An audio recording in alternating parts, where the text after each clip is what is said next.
I was elbow deep in a lab fridge trying to find a sample the interns had misfiled when I heard it. Ryan, outside my office, talking loud enough for the whole floor to hear. We've got too many cooks in the compliance kitchen, he chuckled. Let's start trimming the fat. Then a pause. Karen? Oh, she's legacy clutter. Sharp, but stuck in pre-IPO mode. I didn't flinch, not then. I just tucked the sample into a tray, walked back to my desk, and quietly logged that comment in a folder I'd named Insurance Against Idiots. Subfolder, Ryan. That folder was growing faster than our Series C fund. 3 years ago, I helped build this company out of duct tape, caffeine, and grant money nobody thought we'd qualify for. Now we had sleek headquarters, a subscription to a kombucha delivery service, and a CEO's son-in-law pretending he invented growth by renaming departments. Ryan strutted in 6 months ago, armed with a second-hand MBA and a first-rate superiority complex.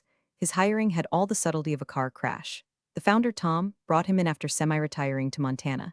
Just until things stabilized, Tom told me over lunch. That lunch cost more than my first car, and I paid for it. Now Ryan was streamlining, which was code for eliminating everyone who'd built the place before he showed up. I kept my head down. I always have. My name was on every major grant, the federal seed funds, the EU research grants, the Gates Foundation pilot. I wasn't flashy. I was irreplaceable. Only no one notices that until the walls start to crack. That's when the invitation came. Reykjavik, Global Summit on Biomedical Compliance and Innovation. Keynote speaker, me, not the company, me. The invitation was printed in 3 languages. My title underneath, named grant holder. USEU co-funded oncology research pilot. When I told Ryan, he raised an eyebrow so high I thought it would launch into orbit. You're what now? Speaking, I said. About our transatlantic compliance framework. Sounds like a junket, he muttered. You know we don't have budget for Icelandic sightseeing. I already confirmed, I said. They're covering my airfare and hotel. That's when he leaned back in his ergonomic chair like he owned the air around it and smiled. You don't get to approve travel anymore. That's under ops. And I say no. Now, before we go any further, if you've made it this far into my little descent into madness, and you're one of the 90% listening without subscribing, do me a favor. Hit that subscribe button and throw a like on this. It helps the team keep telling these stories, and trust me, it gets a whole lot better from here. Or worse, depending on who you're rooting for. Anyway, didn't argue with Ryan. That's how you lose. I just printed the itinerary, tucked it into my purse behind a folder marked EU Disbursement Protocol, and made a quiet note to log out of our HR portal just in case. The next few days were strange. I was still doing my job, managing millions in grant logistics, while Ryan pinged me with increasingly petty questions, like do you really need 3 sign-offs for fund allocations? Yes, Ryan. It's called oversight, welcome to adult supervision. Tom called me once during that week, just once. How's the new regime? He asked, half laughing. Efficient, I said, like a chainsaw in a flower shop, he sighed, just ride it out. You've got institutional memory. Funny, I said, that memory keeps getting deleted from the org chart. What I didn't tell Tom was that I'd already started transferring backups. Not data, my relationships, EU liaisons, NIH contacts, ethics board reps. I let them all know I'd be in Reykjavik, and that I'd be happy to discuss long-term continuity. Ryan thought he'd stopped me. He had no idea I'd already left. It happened on a Tuesday, the day the HVAC gave up and everyone pretended they weren't sweating through their synthetic blend blazers. I was halfway through a grant compliance crosswalk when Ryan popped his overgelled head into my office with a little too much glee. 5-minute huddle, conference room B, 5 minutes my ass. He waited until everyone filed in, most of them junior, wide-eyed, eager to look useful. No snacks, no agenda. Just Ryan with his hands folded like a game show host about to announce the losing contestant. So, he said, smiling, some of you may have heard about Karen's little trip. I didn't move, didn't speak. He clicked a remote. My headshot flashed on the screen behind him, pulled from our outdated company bio page. The summit logo was stamped in the corner. I didn't know whether to laugh or sue. This was not approved by operations, he continued. We don't do vanity projects. We're a lean, mean biotech machine now. No space for freeloaders or legacy overhead. Then he turned to me, just me.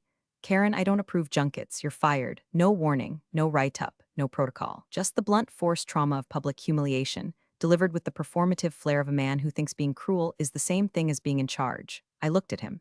Is HR joining us? He waved his hand. Not necessary. You're done here. An email's going out. It's already been notified. I stood, straightened my blazer. That 1 second was the only thing that kept me from driving my heel into his foot. I walked out without another word. No drama. No tears, just silence. By the time I reached my desk, my badge was already dead. I tapped it once, twice. The reader blinked red. A junior associate looked away, suddenly very interested in her Excel spreadsheet that wasn't open. My inbox was gone, my access revoked. The all-staff email popped up on the monitors behind me as I packed my things. Subject line, organizational update. I didn't open it. I didn't need to. My office plant was dead. Took it anyway. The interns didn't say goodbye. One of them, Miguel, who I trained personally on NIH cost principles, gave me the saddest nod I've ever seen. like he was watching a ship sink in real time and knew he was next.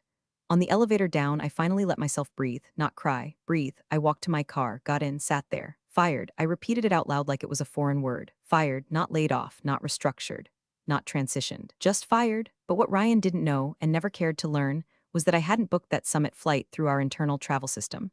I hadn't even put it on a credit card. I used points. A whole nest egg's worth of loyalty miles I'd been stockpiling since our scrappy phase I days, when I flew coach to every backwater compliance workshop in the lower 48. I'd saved them for something meaningful. This was it.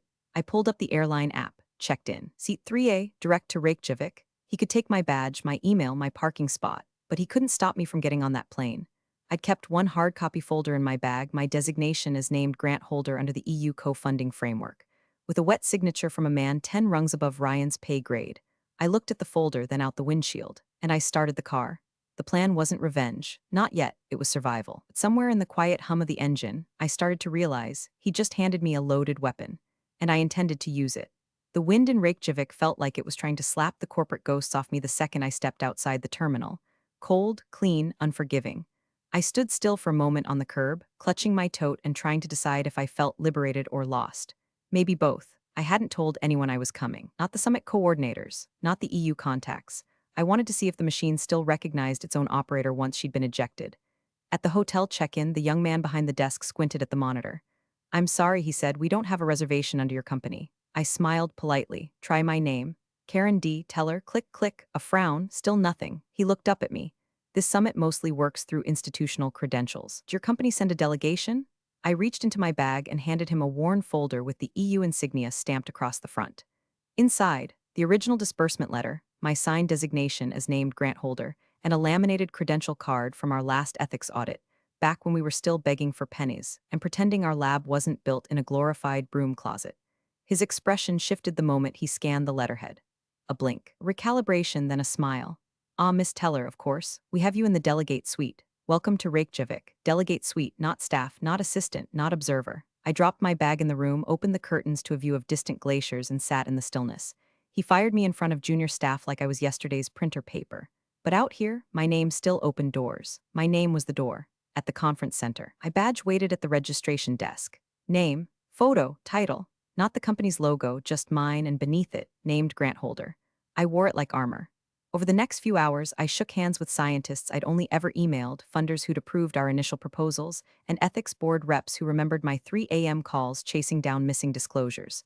One of the EU liaisons clasped my hand warmly. "Karen, so good to finally meet you. Without you, the disbursement wouldn't have passed ethics. Your protocol addendum on familial conflict, genius." I nodded like it was no big deal. But inside, that comment lit something up in me that had been snuffed out by 6 months of Ryan's smirks. They remembered, they knew. Meanwhile, back at HQ, 10 o'clock a.m. EST, Ryan was giving his quarterly update to the board. "We've gone lean," he was saying. "Dead weight is gone. Compliance is now centralized under ops. We're saving 6 figures per quarter just on personnel." The founder, zoomed in from a ski lodge, grunted something vaguely approving. The board members nodded. Nobody asked a question. Nobody wondered how the grants kept flowing or who, exactly, had built the relationships that now looked so self-sustaining. Because that's the thing about good infrastructure, it disappears until it fails. I stood at a reception that evening, sipping something fizzy with licorice in it, when one of the Swiss delegates leaned in and asked, "Where's your CEO? Isn't he presenting tomorrow?" I smiled. He had a scheduling conflict. I didn't correct the title, I didn't need to. My panel was scheduled for tomorrow, second day of the summit, but I already felt the current shifting. Every conversation, every nod, every Karen, right? "I've read your audit paper." It all reinforced the same truth. Ryan thought he'd erased me. But you can't delete a name carved into the funding pipeline. And the pipeline, it still flowed through me. The summit opened with the kind of polished chaos only academics and bureaucrats could orchestrate, badge scanners malfunctioning, half the panelists lost in translation, and a keynote speaker from Belgium whose opening joke about fungal trials fell painfully flat in 3 languages. I blended in easily. No title flashing, no name dropping. Just quiet presence the way I'd always preferred. Let the loud ones burn out early. I'd speak when it mattered. Day one was all panels and pleasantries. I was seated with a group from the European Medicines Agency, a Canadian ethics officer, and a Norwegian delegate whose entire department had been gutted last year in a compliance scandal. She leaned over halfway through a session and said, "You still with that company? The one with the founder who wore bolo ties?" I hesitated. Technically, no. She nodded like that confirmed something she'd already suspected. Meanwhile, across the Atlantic, Ryan was making moves. He'd been busy scrubbing. I know this because at 2:43 a.m. Reykjavik time, my phone lit up with a string of forwarded error reports from our EU compliance portal. The system was flagging inconsistencies, references to a Karen D. Teller as named grant holder were missing from critical fields that couldn't legally be empty. Someone, Ryan, had tried to replace my name with a generic compliance office alias. The system didn't just reject it, it started an audit chain. I smiled into the darkness of my hotel room, the light of the screen casting shadows on the ceiling. He was panicking. There's a kind of satisfaction that comes from knowing you've laid traps by simply doing your job right the first time.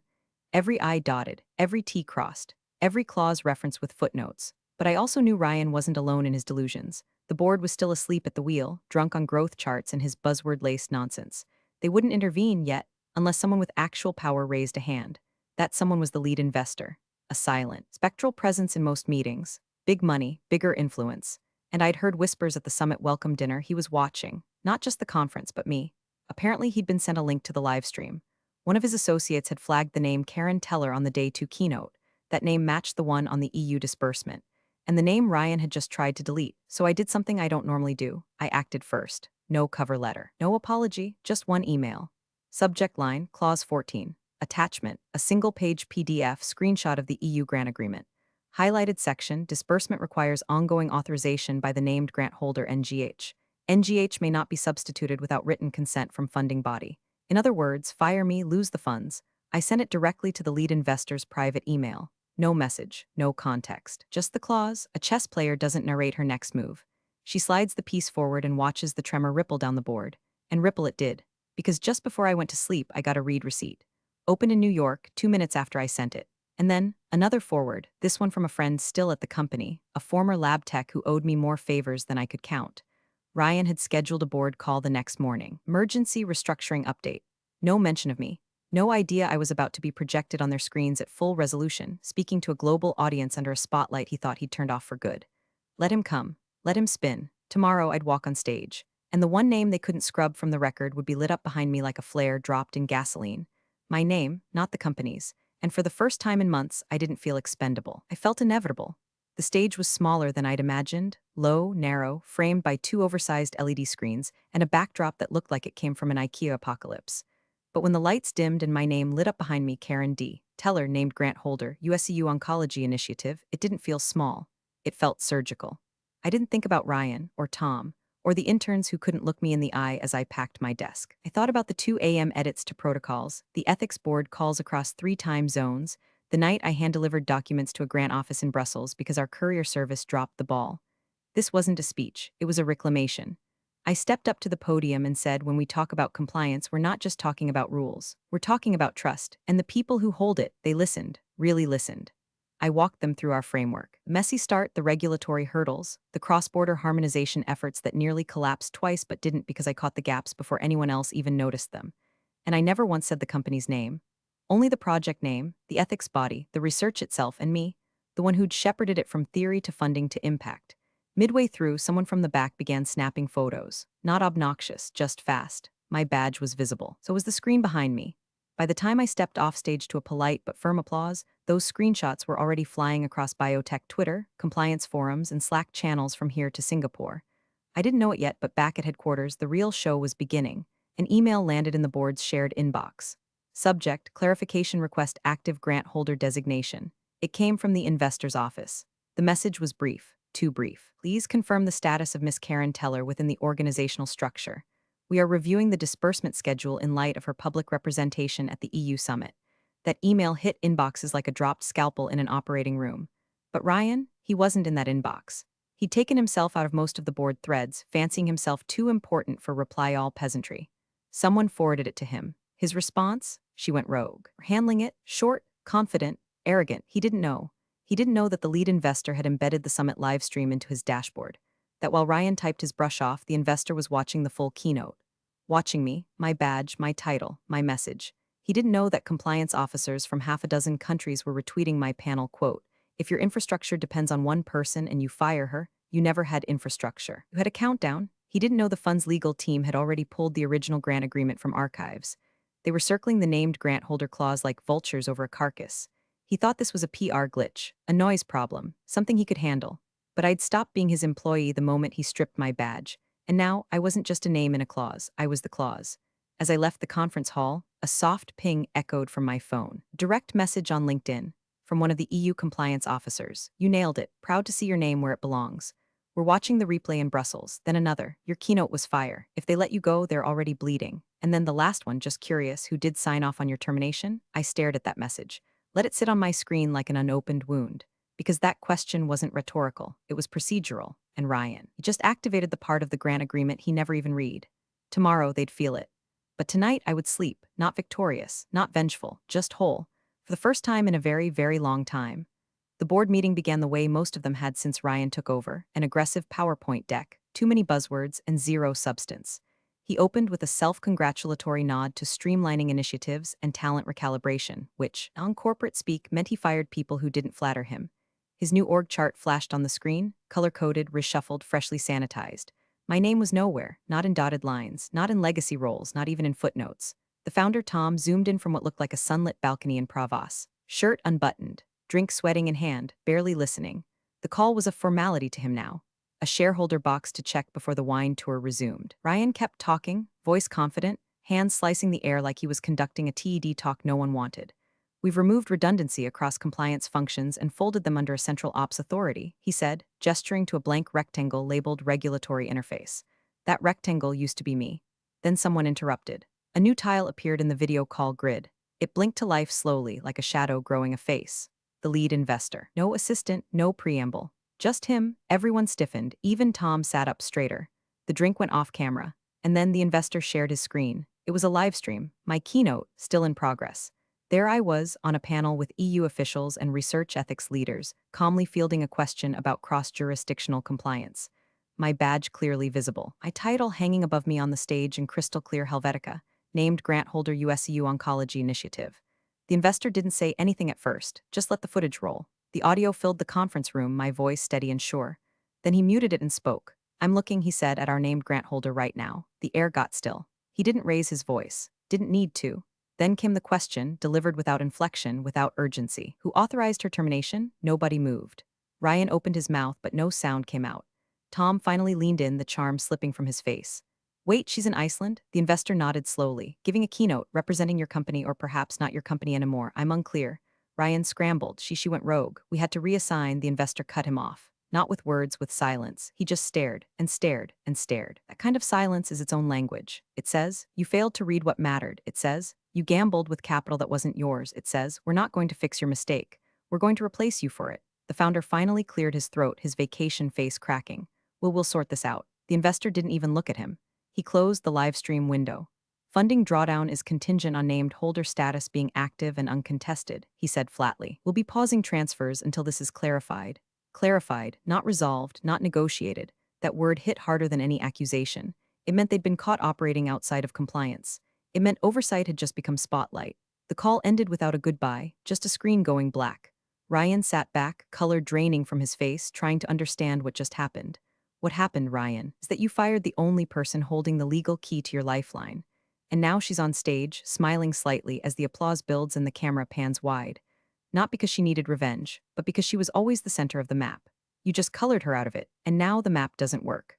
The call came at 6:04 a.m., Reykjavik time, not my cell, hotel landline. The kind of call that slices through a dark room like a scalpel. I let it ring once, twice, then picked up and said nothing. Miss Teller, said a voice I recognized immediately. Tom's chief of staff, a man who used to ignore my emails until I looped in funders. The board has convened a closed session. The investor has issued a temporary freeze on drawdown. They're requesting an immediate path to reinstatement. Translation: Ryan broke something he doesn't know how to fix, and now they need the woman he erased. I said nothing. He filled the silence. Legal has advised us that terminating the named grant holder without procedural review triggers an automatic breach of grant conditions. There may also be clawback clauses. His voice trailed off into the kind of bureaucratic dread that smells like coffee breath in lawsuits. Then came the offer. Would you be willing to discuss a transition plan? Not return, not forgiveness, just a transaction. I let it hang for a moment, watching the early light stretch across the glacier outside my window. I'm speaking at 2 more panels this week, I said. Call back next week. No tone, no venom, just boundary. He hesitated as if waiting for me to say more. I didn't. I hung up. I went downstairs, grabbed a croissant the size of a hamster, and walked into the conference center. The badge scanner pinged, this time with a new designation. Special delegate. Someone had updated it overnight. Not just a speaker now, recognized authority. I was barely inside the main hall when one of the EU compliance officers flagged me down, smiling. Karen, excellent keynote. We just added you on LinkedIn, hope that's okay. She wasn't alone. 3 others waved from a table, motioning me over. It wasn't heroes welcome. It was something quieter, deeper. Respect from people who understand what it costs to hold the line. Back home, Ryan wasn't on the next call. He'd been locked out of the board portal. Legal had advised the founder to limit exposure. Translation, Ryan's mouth was now a liability. Tom, for the first time in months, showed up in person. Tan fading, vacation voice replaced with his old cadence, the one he used back when we were eating dry bagels in a windowless lab, betting the farm on a phase I approval. He looked tired, older, real. An emergency meeting was called. Just Tom, legal. One board liaison. No slides, no charts. Just a printout of the grant agreement, clause 14 circled in red, initialed by me, notarized by the EU 2 years ago. Legal's conclusion, funding void unless reinstated, prior approvals null without named holder signature, new disbursement schedule contingent on remedy and acknowledgement of breach. Tom rubbed his temples. She's not going to come back, is she? Legal shrugged. She already is. Just not to you. Meanwhile, I sat at a panel titled Ethics in Crisis. Who holds the line? The irony wasn't lost on me. I told the story, not the drama, just the logistics. How integrity isn't about grand gestures but relentless small ones. A funder approached me after, quietly. We're revisiting how we structure ownership in future grants. You may have just changed the model. I nodded. No gloating, just knowing. Back at the hotel. Another message slid into my inbox. Subject, Summit recap from EU Liaison Office. We'd like to discuss a long-term advisory role if your current commitments allow. Independent, high autonomy. We believe compliance works best when the architects are empowered, not buried. I closed the laptop. Outside, the northern lights were just beginning to move, quiet, unapologetic, and unstoppable. Just like me. When I landed back in the States, my phone exploded, not with apologies, not with "we made a mistake" or "let's talk." No, that would require ownership, something Ryan and his handlers had surgically removed from their vocabulary. Instead, there were euphemisms. A press release from the company homepage. We thank Karen Teller for her continued leadership in global grant coordination and regulatory compliance. Her contributions remain foundational to our success. Continued leadership. As if they hadn't disabled my badge and erased me from the org chart 2 weeks ago. As if firing me in a glass-walled room in front of 2 interns had been some kind of creative retreat. But the real signal came buried in a quiet Friday email to staff. Subject line, organizational realignment. 2 lines down, effective immediately. Ryan B. is on administrative leave pending internal review. No fanfare, no farewell, just vanished. The founder, now thoroughly debriefed by lawyers and funders, had finally decided to stop pretending family appointments were strategic genius. Internally, the place was a mess. The grants folder, my grants folder, had gone dark the minute they terminated my access. The documentation wasn't lost, but it was labyrinthine. They couldn't find the original ethical waivers, the cross-border subrecipient maps, or the amendments I negotiated in Brussels over lukewarm hotel espresso. Because here's the truth they never grasped. I didn't hoard knowledge, I was the knowledge. The renewal filings were due in 10 business days, and I wasn't picking up the phone. Instead, I unpacked my suitcase. Set the folder from the EU summit on my dining room table, changed into sweatpants. An hour later, the doorbell rang. Flowers, not the generic kind HR sends after a gallbladder surgery. These were purposeful, peonies and eucalyptus wrapped in pale blue tissue. With a real ribbon, no card on the front. Just a sealed envelope tucked deep between the stems. I opened it. Handwritten, ink not printer. Sometimes the grant funds the right person, not the right company. Board of Trustees, EU Oncology Initiative. I sat down. For the first time in weeks, I actually sat without checking emails, strategizing, bracing for impact. And I smiled, because they saw it. Not the performance, not the speech, but the work. The spine beneath the logo. I'd spent years believing I was just another functional cog in a growing machine. Replaceable, adaptable, safe so long as I stayed useful. But standing on that stage in Reykjavik, as those cameras rolled and my badge caught the spotlight, I'd felt it click into place. I wasn't at the center. I was the center. They tried to replace me with an org chart.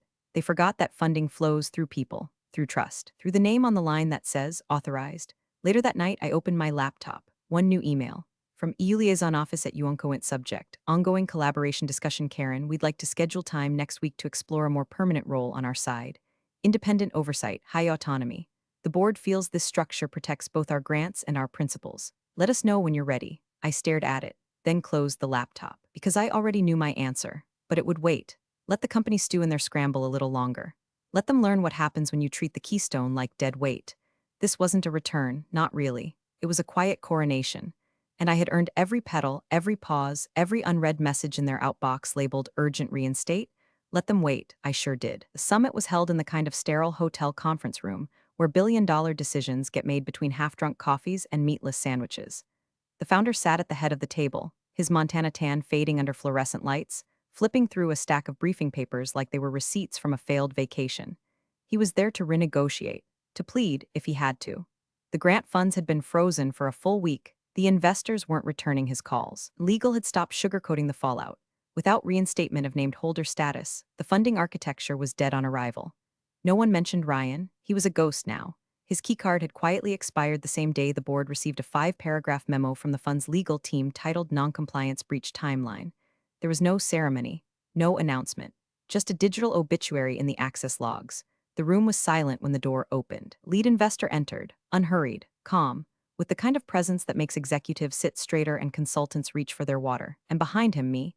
I walked in wearing the same gray blazer they'd once described as too serious for culture meetings. This time it felt like armor. The founder blinked. Karen, I nodded, didn't sit. The investor placed his phone face down on the table and said, "We'd like to propose a change." He didn't raise his voice. He didn't need to. The next tranche, he continued, will not go to your company. It will be redirected to a new lab, independent, formed under her name. He turned to me, then stepped back. The floor was mine. I placed a binder on the table. It landed with the kind of soft thud that makes people flinch. I've already secured space, I said.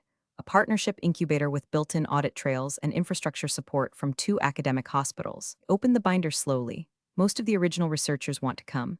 I'm offering them full transparency, salary parity, and co-authorship on all outputs. No ghost labor, no legacy overhead. Someone coughed. The founder looked down at the binder, then stopped. 'Cause on top, nestled in clear plastic, was a letter. His name at the top, the board's letterhead above it. Subject, termination for cause. The air left the room like it had been punched. He looked up at the investor, eyes wide. This is real? The investor simply nodded. The board voted unanimously. You authorized a termination that voided our compliance. You then failed to disclose the impact, misrepresented internal capabilities, and nearly triggered clawbacks from 3 continents. This isn't punishment, he added. It's preservation. I didn't gloat. I didn't smile. I simply stood, meeting his eyes. You built something important, I said. And then you let a child burn it for sport. He tried to speak, tried to summon one of his old, charming rebuttals, but nothing came out, just the slow realization that the room didn't belong to him anymore. I picked up the binder, closed it gently. As of next quarter, the investor said, the funds, staff, and research will transfer to the new entity. Effective immediately, Karen Teller is the sole compliance authority. I turned to leave. The investor followed. No goodbyes, no round of applause, just the quiet click of power being reassigned. Outside, the light was sharp, cold, clean. My phone buzzed, a welcome message from the new lab's IT director. Credentials activated. The signature block read, Founder, Teller Research Group. And just like that, I wasn't returning. I had already arrived. Thanks for watching, you cubicle warriors. Hit that subscribe button. Unless you're my old boss, then you're on your own. Revenge of the coffee pot strikes again.